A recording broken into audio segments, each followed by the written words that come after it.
What's up, everyone? It's the Aftertouch Podcast. It's your boy Tyler. Got my boy Taft here. And we have a very special guest on today. We're so excited to have Cassy Hulse. Hey, guys. It's Cassy Hulse. Yeah. You Boom. I've known Cassy for a while. When did you stop working at Old Navy? Dude, I don't even remember. It's been a while. Yeah, like almost 3 years ago, I think. Don't say that, because I've been home for only 3 years. So you Okay, probably, 2.5. Tyler wants to reduce the amount of time that he was there. Oh man, there can't. I have like the lowest employee. I have like one of like the lowest employee numbers. Wait, you have employee numbers? Yeah. So you put in like your employee number. So like one of the managers is like, oh yeah, I'm a 2.4, and I'm like, I'm a 2.3. That sounds like a score. It's a big deal. Huh.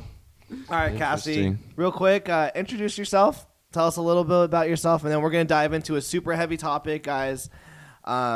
Viewer discretion. We are going to be talking about pornography. So if you don't want to listen to it, turn it off. But hit up our other episodes, please.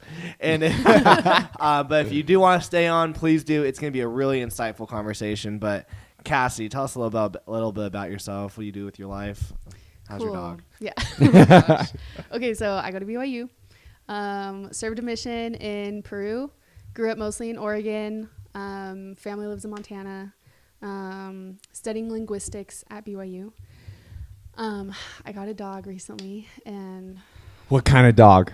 she's a blue heeler, and blue heelers do not belong in apartments. Just so everyone knows. Oh, are they like hunting dogs? She's like a cattle dog. Oh, Like, that's cool though. it's super cool, but not when you live in an apartment. It needs to be active. Yeah. And like taking her on 4-hour-long walks every day just isn't enough. Oh, wow. Dude, it's crazy. Hey, at least any burglar that comes into your place is Yeah. going to have it. Or is Well, it a that's small true. little dog? Cassie, just tell small. Taff what happened today, or Okay. the unprovoked story. Right. So like I got her as an emotional support animal. Mhm. I adopted her from the shelter because I try to be a good person. And You got a free dog. You got a free dog. You got a free dog. You got a free dog. Oh, really? Okay. So, so I took her to the vet, for her first checkup. I've only had her for like 2 weeks, and there are obvious signs of abuse, and she like bit me on Sunday. Oh. Yeah. And so it's just like been really rough for her. And so right before coming here, she broke off of her collar as I was taking her out to do her business. Oh, no. And she just like took off, and I had to chase her down. What? Anyways, so, just a little frazzled, but it's fine. Okay, so you retrieved the animal. Right. Okay, that's good. She's safe in my apartment now That's good. in her kennel. But is this the end? I think so, you guys. Right. What's its name? Her name is Lucy. Lucy. Lucy. Yeah, You poor might be the Lucy. weakest link. We'll miss you. That's sad though. That's a shame though. It is. Like screw the previous owners. Right. Like, it's Yeah. not her fault, and she's going to have a hard time getting adopted again because I have to tell them about her aggression. Yeah. Can I make It's a joke really real quick? Okay. Because I'm like really irreverent. Okay. It's kind of. What do you think the other dogs are gonna say when you put it back in the shelter, though? I think it'd be like, "Oh, repeat offender." Like oh, you again? I don't know. They're like, is that going to happen to us? Exactly. Yeah. Oh, Wow. it's so sad, though. Dang it. Well, frick, Yeah. let's dive into this because this is some serious stuff, guys. We're gonna be talking about pornography. Yeah. Everyone. Okay, there's a study done in the UK. They and they found that 100% of boys, at least 14 years old, will see pornography in their life. Have already seen pornography, so that's 100%. So that's everyone. And it goes It's the same thing with females, I'm sure. Pornography is what? What's the definition of pornography? That's actually a really good question because there's a lot of debate about that. And even like the U.S. Congress has a hard time having a definition for it. So I actually kind of have my own definition. And then a few other organizations that I work with kind of share this definition. It's any sort of media that is made for the intent of arousing someone sexually. Yeah. So whether it's images, video, sound, like anything that's created for that purpose. That's straightforward, understandable. It's everything. Yeah. You know. And if you think about it, then that technically would mean most mainstream movies contain pornography, according to that definition. Oh, absolutely. Because they put things in mainstream movies that are supposed to titillate and excite and arouse. Well, even like commercials or advertisements can contain it. Yeah. I mean, Oh like, yeah, they'll look at just be Carl's like this Jr. like woman just scantily clad, and she's like Snickers, and you're like, Yeah. what? You're like, what? Snickers. Yeah. Totally. What does that have to completely do But with it's intense. caramel? It's intense. I was listening. Have you heard of the comedian Aziz Ansari? Yep. Yeah, he was just talking about how he went to India and there was just like, you know, there's no pornography on their billboards or anything. It's just a really like conservative place. And then he got home and back to New York, and he just realized how much like pornography was everywhere, and he was just like, I gotta like make out with someone, but he didn't say that. but like it's just so intense, like, and we don't like really, because we're all probably Desensitized. We're desensitized to it. Yeah. So Cassy, we're having her on because she's intense, guys. She's the real deal. Yeah, she is the real deal. She's done stuff that I'm not brave enough to do. And frick, so Cassy, you went on social media and you just said, "Hey, I had just pornography problems." Yeah. First off, how did you gain the courage to do this? And then also tell us about the response that was afterwards, because that's kind of a big thing. Oh yeah, totally. Especially in Mormonism. Yeah. Okay, so here's the story. It started the desire to post on social media started about a year before I did so. So I posted my first blog about it in February of 2016. A year leading up to that, it was right after I got off my mission, and probably like one of the only real goals that I felt like Heavenly Father was telling me to have was to write. And I thought, well, what in the heck am I going to write about? And I kept putting it off, and finally he was like, you need to tell your story about your addiction. Wow. Yeah. And I was like, heck no. yeah, that's freaky. No. And so like 6 months I was sitting on that idea and just thinking like, dude, there's no way. Like, Heavenly Father, I love you, but I think you're kind of cray right now. Cray. So like, it was after Christmas break, and it's about to get real, you guys. So Christmas break, before I posted, I had a slip up. It was my first major slip up viewing pornography since coming home from my mission, and it was devastating. And my response, or Heavenly Father's response, I guess, to that was, hey, if you want to solve this, you need to write about it. And I was like, what? Like, how does that work? But so I finally listened to him. Like, honestly, it was purely just like acting on what I felt like the Lord wanted me to do. So I wrote my post. By that time I had opened up to my roommates about it, and had them read it. I sent it to my very close friends and family, like my parents and siblings, before I posted it. And just to get like an idea of what people would think, or just to let them know before you show to the world. Yeah. Okay. Like, I wanted them to know first before all these random people knew. Yeah. So I posted it, and that was like the scariest 24 hours of my life. After posting it, I think I posted it sometime on a Saturday morning, at like 9 a.m. I couldn't sleep that night. I woke up at like 4:30, and I was like, okay, I need to go somewhere. I need to move. Where can I go at 4:30 in the morning? Either the temple or Walmart. So So I went to the temple. Good choice. Good choice. Thanks.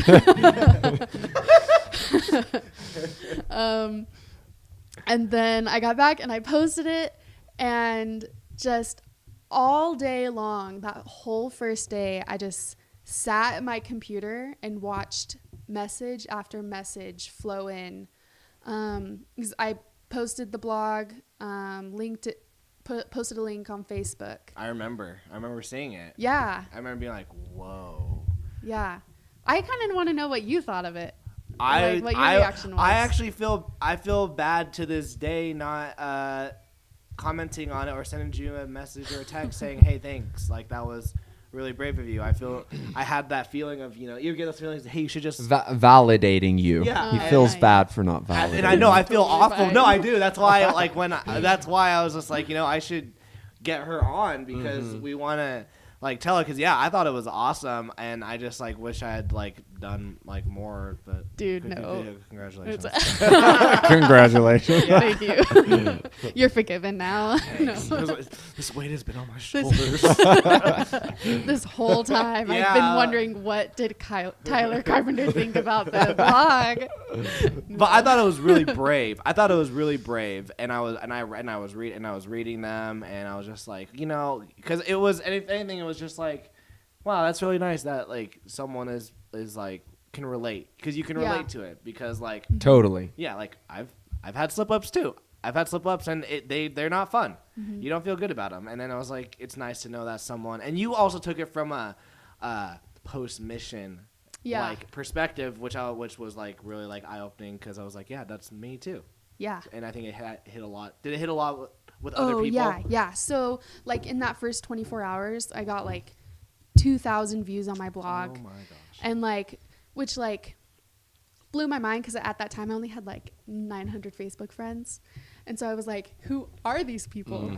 And it was terrifying going from having maybe 5 people in the entire world know about it to having 2,000 people, most of them strangers.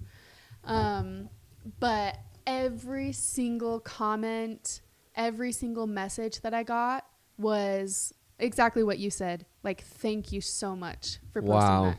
Yeah. I can't even count, literally hundreds of messages, mostly women, saying thank you so much for giving me a voice. That's another big thing, is that you're coming at it from a woman's perspective, which is what is it, taboo? Totally. Well, yeah, I think it's just when you hear the term pornography, you automatically associate it with male, because men are more visual. They're more likely to seek it out, but women will seek it out as well. So I think, it's awesome that you are a voice for them, that you are willing to do that. Thanks. So that that whole experience of posting my blog opened up so many doors to working with so many awesome people in the anti-pornography movement. So now I'm my blog has kind of sat on the back burner. Sorry. She touched the camera. But if anyone wants to read it, it's still there. It's still there. Yeah. It's battletogether.com. Yeah. I can't even remember what it's called. It's been so long. But no, so working with different nonprofits. My biggest one I'm working with is Reach 10, and they're all about their whole message basically is shame hurts, love heals. And they're all about educating and empowering millennials to be activists in this movement. Kind of like the response to Fight the New Drug, where they're all about educating why pornography is harmful. Reach 10 is kind of the answer of, okay, we know porn is harmful, so now what? It's all about creating healthy connection and educating people on how to respond to pornography and stuff. So it's so it's anti-shame. Yeah. What if I'm pro shame though? Get out. What if I'm pro shame? Get out. Get Yeah. out. I'm very pro shame. Pro shame. I'm very pro shame. Like not like like bad pro shame, but like I'm very pro shame. What does that mean? Like I wake up. Let me tell you my routine every morning. Okay. Okay, and this is like I have yet to skip a beat. Okay. I wake up. I turn on the light because I wake up really early to go to Old Navy. Oh gosh. It's dark, so I turn on the light. I look at myself and I go, "Oh, you fat piece of crap." No. Go to the bathroom, look at myself one more time in the mirror, remind myself that I'm a fat piece of crap, go to work, but then I work out to make myself not feel like that. But I do it jokingly / like, but I don't know. I feel like shame. I feel like I feel like Cassie's not buying I that. You know, do it like, jokingly. doesn't a little bit of shame promote self like? Here's the thing. There's a difference between guilt and shame. Yep. Okay, so maybe that's what I'm. Shame is from the devil, from Satan. Yeah. So what's the difference? 100%. Guilt. What's shame and difference between Guilt shame and motivates you to change and become Yeah. better and do better. Shame is like, poor me. I'm a fat piece of crap. You know, it's Exactly all what you're about saying. like putting you down. Guilt is like you understand what you did was wrong, but you also know your potential, your capacity, who you can become, and that you have the capability to change. Okay, I changed my mind on the episode. Change it. I'm pro guilt. Pro Yeah, there guilt. you go. I'm pro Be guilt. pro guilt. Yeah. Guilt instead of like shame. I would just go point at people, go guilt. Okay, boom. I didn't know. I never knew the difference. Yeah. Also, another good one is like shame kind of attacks the person, whereas guilt attacks the action. Yeah. Say that That one is more an time. important Shame distinction. attacks the person. Guilt attacks the action. We're gonna have a separate conversation after this. Okay. Teach me more. Okay, just on that because I could be like, I could talk about the whole shame guilt thing this whole podcast, but that's not what we're here to talk about. Okay, so the response was good. Yeah. You're working with Reach 10. Yep. And the other one, are they the Porn Kills Love? Okay, so yeah, that's Fight the New Drug. That's Fight the New Drug. Okay. Yep. I've also saw a shirt that says Shame Kills Love. What organization's that? Oh, I don't know. It looks exactly like the Porn Kills Love, except this one says Shame Kills Love. I don't know. Maybe they're like a anti-Fight the New Drug. No, I know it. They are. They Yeah. are, I think. Because I saw some girl. I wearing actually, it. I haven't heard of it. I'll have to look it up. Yeah, she was just like crazy, like I'm like pro, like do whatever you want. So she got I was just like, what? I don't know. So that's why I was saying like shame. It's very love. progressive. That's why I was just like, well, maybe I'm pro shame. Maybe it should have been guilt. Yep. What are some of the things though that are? So what are some of the things then that these organizations teach people on how to like respond to people who are like, you know, hey, I watch pornography. I understand it's bad. What's the next step? What are these organizations teaching people? Okay, so basically, like, let's say, like, your friend opens up to you and says, like, hey, man, I've been struggling with porn for, like, ever since I was a kid, you know, which is usually the case. We teach that your response to that is to love them, to show love, show, hey, you're not alone.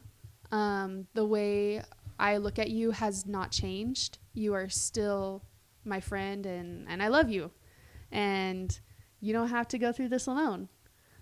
Basically teaching them, like, how to be a support, but also that kind of gets into, like, where's their responsibility when it comes to their own personal recovery and, you know. But I feel like I'm agreeing. By the way, I agree with everything you just said. I feel like it's sad though that you guys have to teach that. I feel like that should be like the response. Natural that should be a response, natural yeah. response. I know. Like, hey, I'm struggling with this, and the person go, ugh. Like, Oh, like Napoleon. Oh. God. You make a good point, though, Tyler. Our natural tendency as human beings is to kind of like immediately label someone or judge someone. But it's like, hey, who am I to judge another when I walk imperfectly, right? Right. We learned that. So. yeah, and like especially with the fact that like the reason why I stated that the 100% of people have seen porn, like you've seen it too. Yeah. Like, don't yeah. like act like you didn't see it and that you didn't like it. Right. Like, a big thing is I hate is when people go, I just can't even stand it. I'm like, no, let's be real. You can't stand the fact of the effects and what it does. Right. But when you see it, don't lie that it's not enticing. Appealing. It's Yeah. appealing and Yeah. enticing. Yeah. It's supposed to be. Right. Well, that all comes back to how over-sexualized our culture has become. So, I mean, 100% of people have seen pornography, but very few of them will actually recognize it as pornography.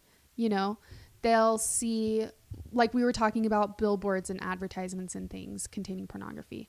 Like they'll see those ads, like a Victoria's Secret commercial or something like that. And they'll say like, right, like it's, did we already discuss the definition of pornography? Yeah. Okay.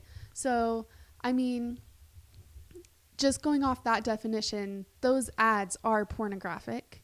And people don't want to admit that it's pornographic because it makes them feel like a bad person. Yeah. Because they would have to then admit that they've seen pornography and that they've Liked it. Yeah. Everyone likes those Victoria's Secret ads. I love Right. them. Whenever I'm walking in the mall and I consciously see the Victoria's Secret store coming up, I purposely walk on the opposite side of the mall. Right. And I just like look the other way because I don't want to be that guy that's like Right. automatic, like checking out the huge 10-foot scantily Right. clad ladies. Yeah. It's just like, I'm that guy he describes.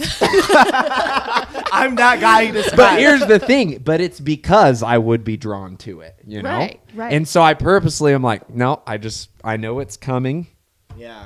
Just avoid Right. it, And it's really like, it is sad that how over-sexualized our society Right. is, and people think, oh, well, they're not having like sex, they're not like fully naked, it's not porn. You go, yeah, but you're aroused. That's pornography. Like that, you look at that long enough, you're gonna start thinking, your mind's Yeah. gonna wander. Right.